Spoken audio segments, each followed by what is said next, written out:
Are you like Jamilia, one of our viewers, who says she just doesn't want to take the time to sketch before jumping right in and getting that beautiful pigment onto the page?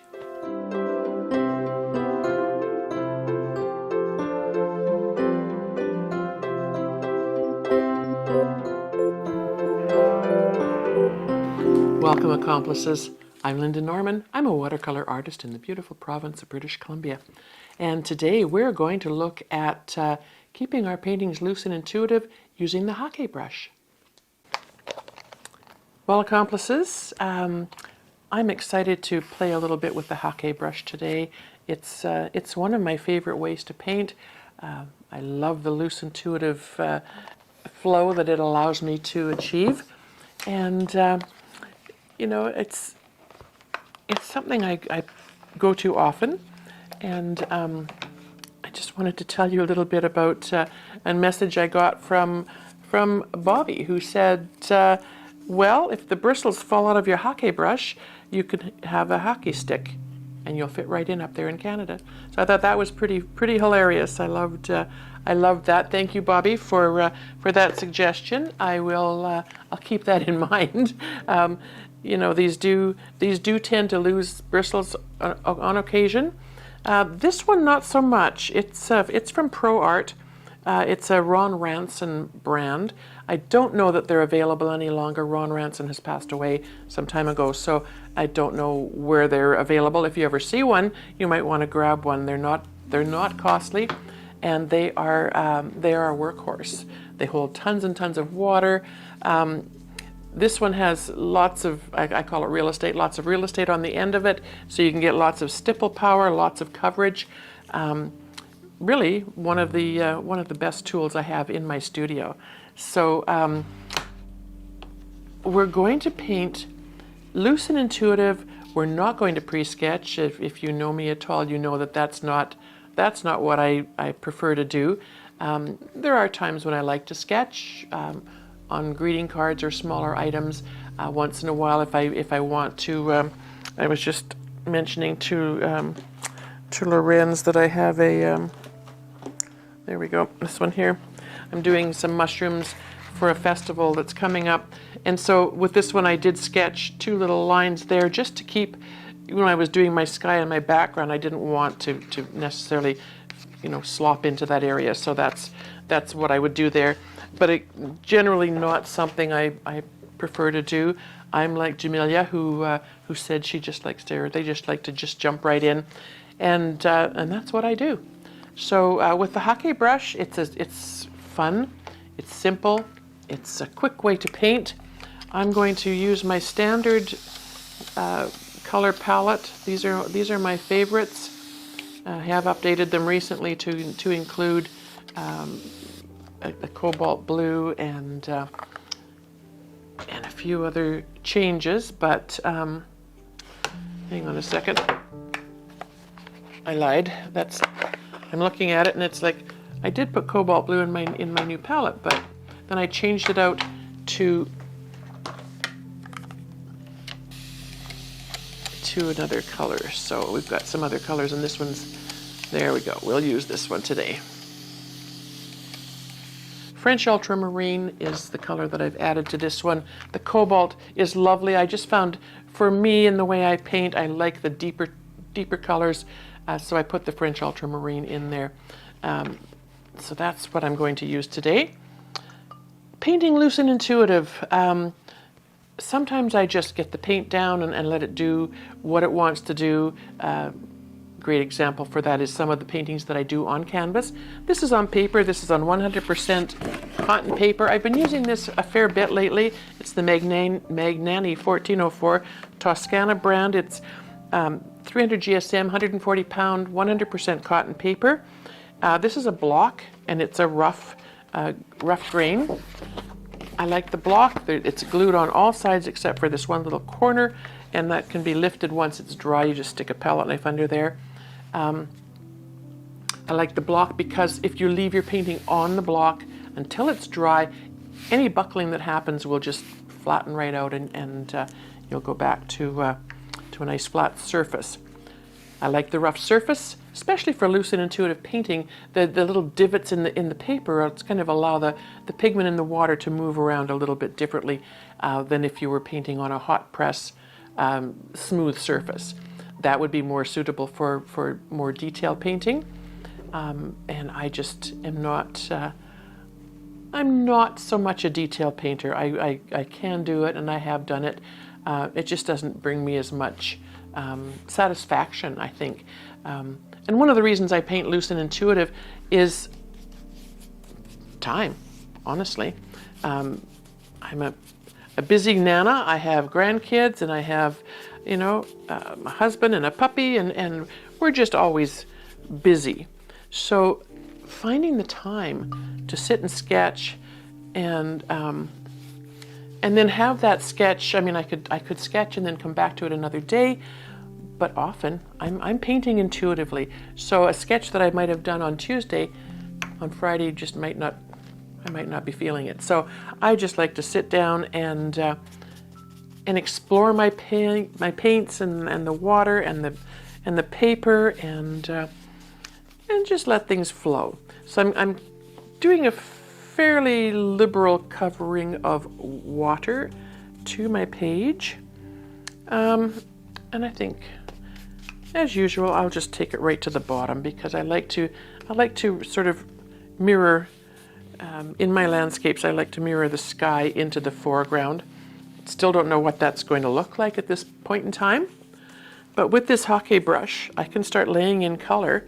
And I generally start with the sky. I love the sky. I love watching clouds, even at night, when the moon shines on clouds and you can see the highlights and the lowlights and the shapes that they form and the colors during the day. Sometimes lately here in the Okanagan Valley where we are, have been out of this world. If I think of it, I will share some of those at the end of the video.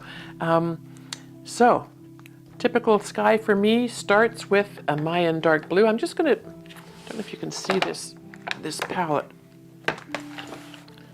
See that there? I'm not sure. I'm just gonna take a bit of the Mayan dark blue off to the side, and then I'm gonna just dab into the ultramarine. It's just gonna lighten that up and brighten that up just a tiny bit. Don't know where the best place is for you to see that, but so I'm getting my sky in. I'm starting from the edge. I don't like to start in the middle of a page, and especially because this is buckling, I wouldn't want to start a dab in the middle and have a chunk of color just kind of sitting there that's not going to disperse.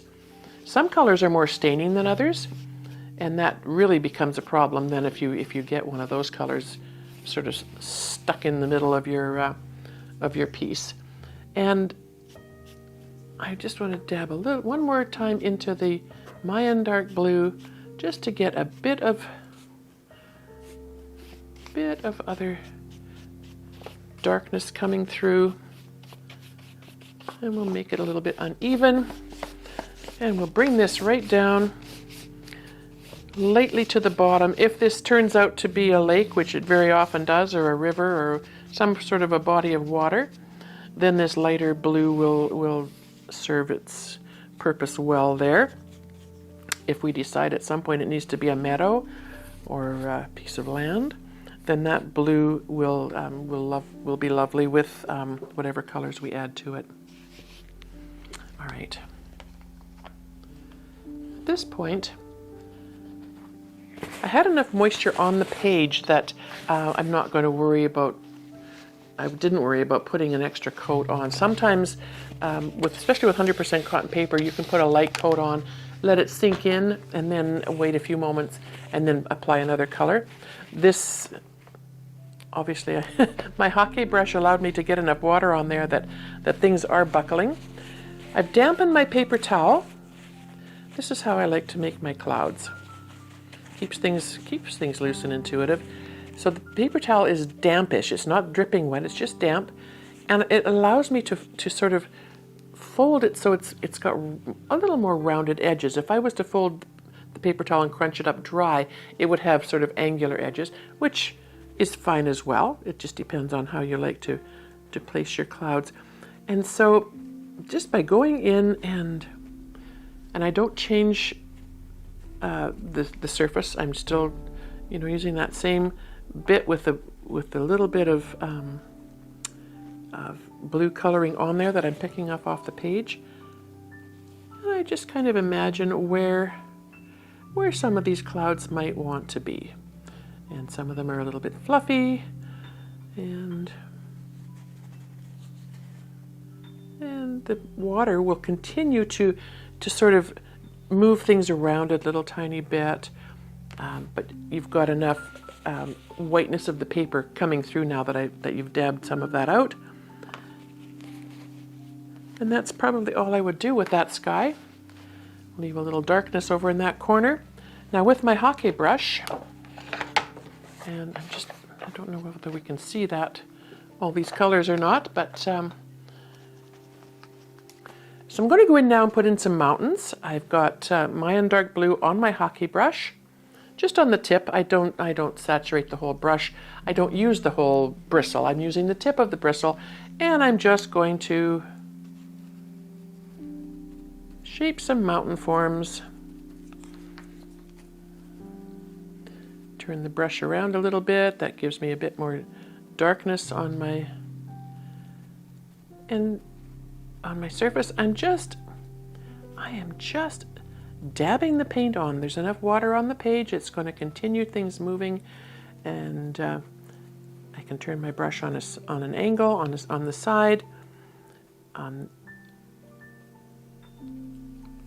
all different areas. Use the brush to its full advantage.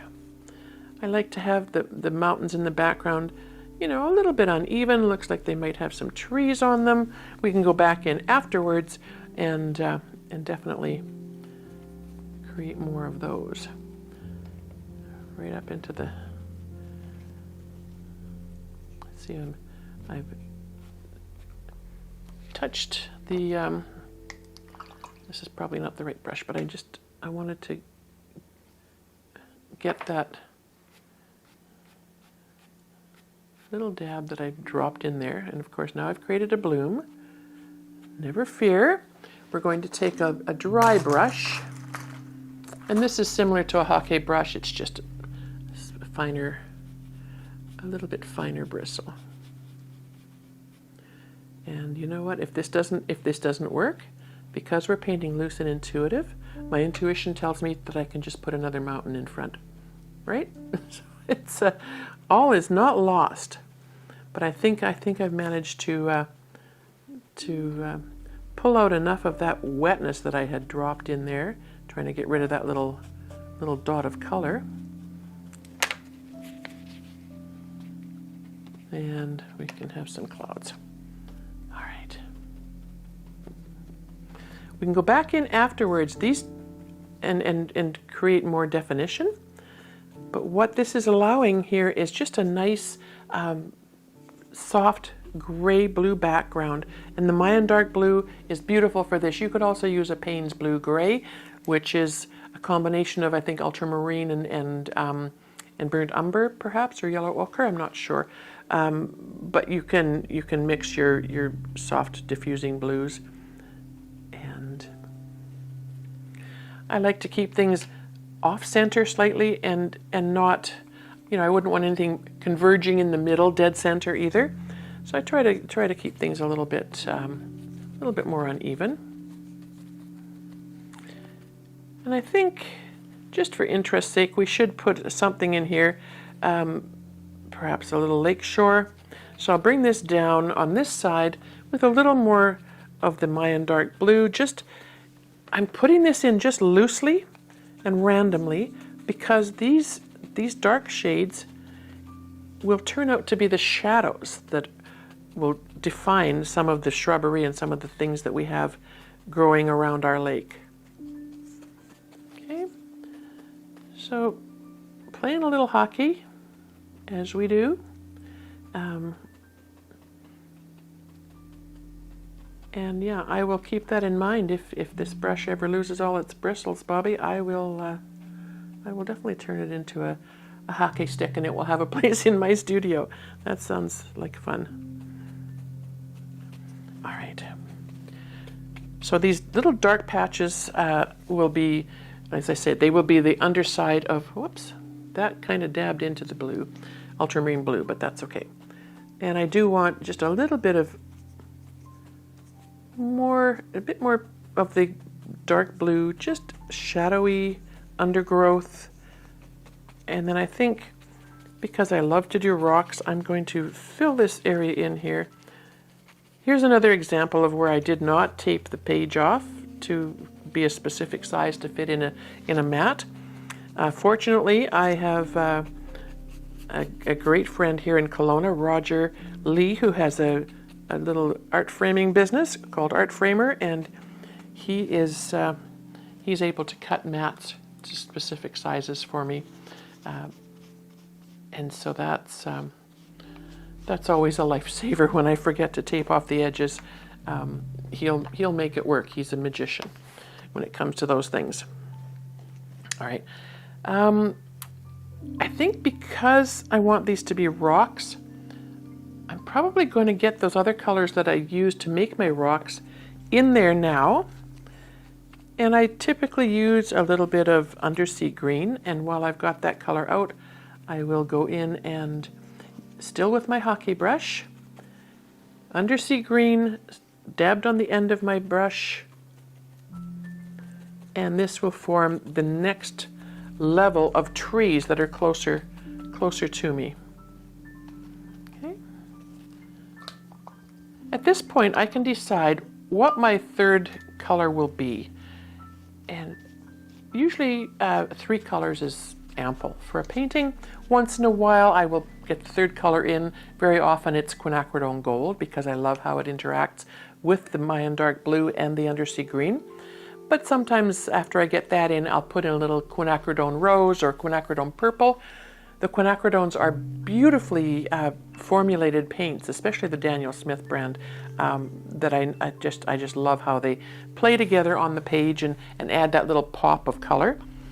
So I think with these little rocks in the front, I will do the quinacridone gold, and it just takes a couple of small dabs. Again, just on the tip of my brush, and a little tiny bit into my forest, just to show some highlights in those trees. The quinacridone gold tends to push away. It gives you a sense of light happening on your page. Now I could leave this as a bush, but I love showing people how to do these rocks because they are so fun to do. And the pigments have sat for just a few moments. I like them to be damp. I like to see the page glistening. I don't want puddling, because when the pigments are sitting there in puddles, by pushing them around with this little piece of plastic, the puddles just kind of become puddles in different places. Whereas if it's at a certain level of wetness and dryness, we can allow those wetter areas to become the shadows underneath some of the rocks. Okay. And I'll try left-handed. We'll see how that works.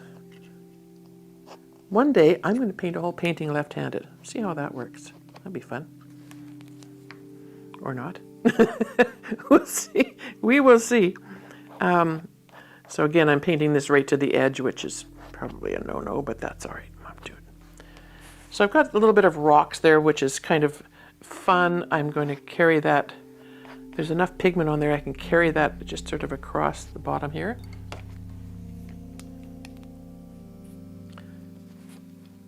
I think before we lose too much of this beautiful kind of edge here, I will go in with, let me think, whoops, how that's going to work.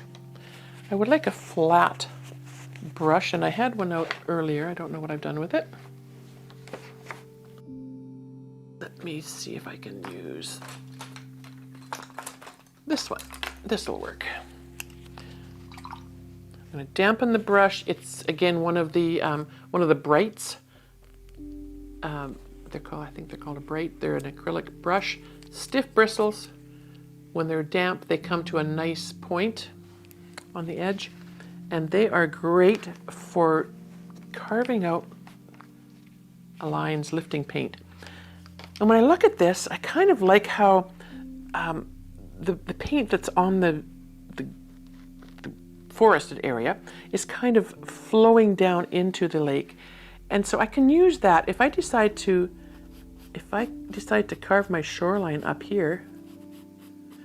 That will look like a reflection in the water. So here we have it. We have water. We don't have a meadow. And I think that's why I just love to do this. Now this kind of falls at an angle. I try to keep my horizon lines horizontal. And so I don't want to make a line like that. It will throw the perspective off. So I'm just going to come in this way, horizontally. And we can pull that across, bring it in a little bit of irregularity. And then that will indicate more shore areas. We'll pull that back right through into there. This is a different level as well. So again, when you're creating your shorelines, if you're looking at a shoreline in a photograph or in real life, you'll see that there's different levels that the shore comes, in and out. And so you can create that by moving your line back and forth. So that these little lines, as simple as they are, give you that depth, that perception of depth happening in your... And then just a slight, barely touching the page, and short strokes so that you can keep them horizontal. I know, when you're looking at ripples in the water, they have that circular effect. But when you're looking at a distance like this, I think I find that it's most effective to just keep those little wave lines, sort of the way of the shoreline, sort of nice and straight. We'll put a little edge there and pull that out.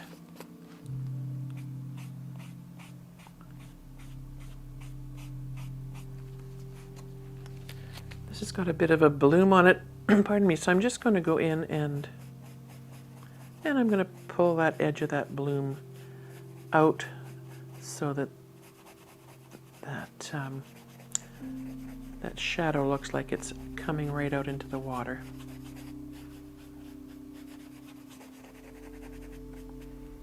Okay. Now our water here is pretty pale. I'm seeing that that's probably not going to be the best thing for my eye. I want to see something a little bit more colorful. Because I've got green in my trees, I'm going to go in to the undersea green. I'm just going to lightly put the tiniest bit in there. I'm going to go back into this mixture that I had of the French ultramarine blue and the Mayan dark blue, and I'm just going to dab that in very, very lightly. And I'm just, here's where the buckling on the page can act to your advantage. I'm just letting my brush skip across the page. And I want to go this way because I want to bring that back. And I'll pull. Now I'm going to dry my brush. You can see where adding that little tiny bit of color, just where it hit randomly on the page, allows that white or lighter area to sort of shine through and sparkle through. That's going to add to the dimension of the painting as well. I just want to go in on the edge and pull that. My brush is very, very dry, just barely damp. And that's going to allow me with the lightest of touches to just get those colors.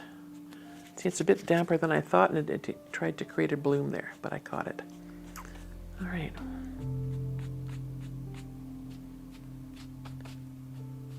And then because we have a little bit of a white touch there, I will touch this way. The tendency to make your shadows come down is to do this, but I find that's better left just to that paint that's been sitting there. I can soften the edges a tiny bit.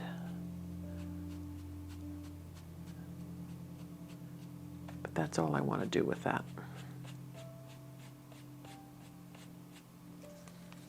And here we have a bit more water. And that's the thing that, I've said before, you need to keep your head on a swivel almost and keep an eye for these blooms and things that happen.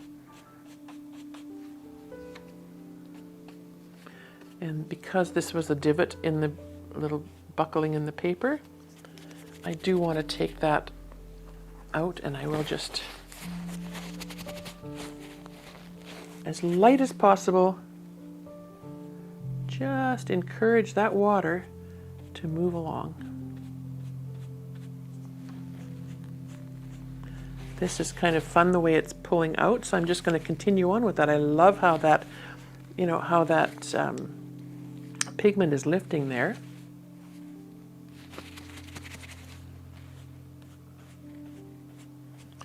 And then we will go back in with this fellow and just once again, just clarify a little bit of that, that shoreline.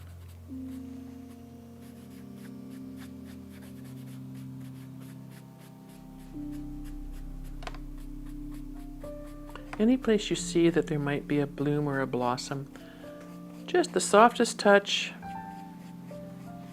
semi-dry brush. There's a bit of a line there, and I'm not sure why that was happening. It could have been just, for some reason, the pigment wanted to stain slightly. But that's okay. I do want to maintain this back shoreline here, so I'm going to enforce that just again with some little lines. And I don't join the lines, let them sort of fade into nothing. Leave a little bit to the imagination. Okay. So that's loose and intuitive.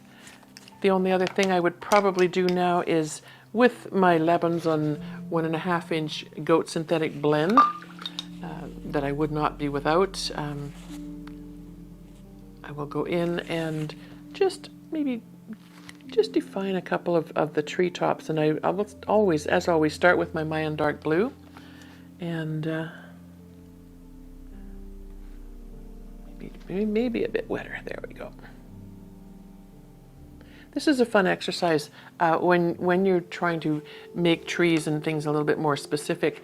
Take a piece of test paper and practice with the amount of water and pigment that you need on your brush, whatever brush you decide to use, and see what works best for giving you the shapes that you need.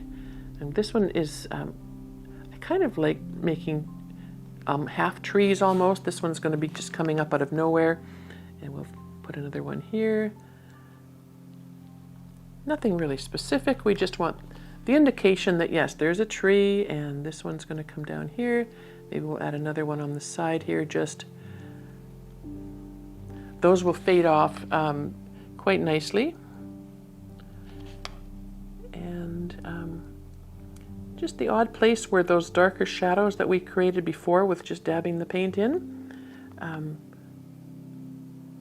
I will just continue to make them look a little more like trees.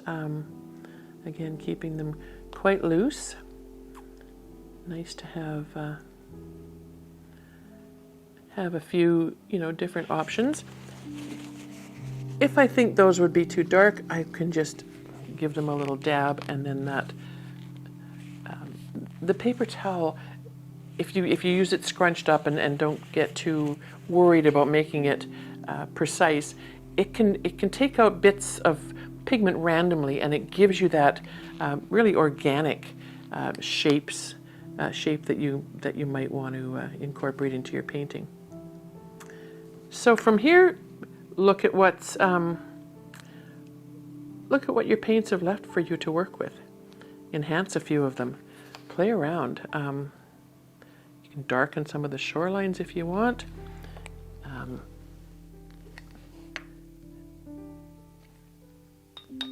Sometimes taking things out, removing pigment can really be effective as well. A little dab there. Shows a little treetop. The rest of these could easily be more bushy, and I kind of like that idea. Make sure I'm not touching anything wet. Just these ones that are kind of sticking out in nowhere, I would just encourage them to look a little more tree-like. And there's one going way up there. Look at that. Rather than try to get that little tiny drop of color off of there, I'm just going to turn it into a tree. So I guess intuitive isn't 100% correct, because some of it is, you're sort of following the dictation of the pigments and the water. So basically, it's just having fun, enjoying the paints, the pigments. Make it your design. If you see a tree, make a tree. If you see a rock, make a rock. Often the little flecks of color that have sort of flown off my brush and landed in the sky become birds. I think that's the beauty of not sketching ahead of time. One of the beauties, there's so many for me, is that you're not locked in. You have the freedom. You can create, and it's your creation. Not dictated by any lines on a page, not restricted by any lines on the page, which is the big thing for me. I find that restriction is really detrimental, I think, to the creative flow sometimes. All right, so yeah, a little tweaking maybe with some of the water lines at the bottom here, but I do really love how this is kind of just created its own little shoreline area. Probably not another color would come into this. If I did, perhaps a little bit of purple or something just to make it pop. But I just love this. It could be framed. It could turn into something. I don't know if I've got a mat here or not, but I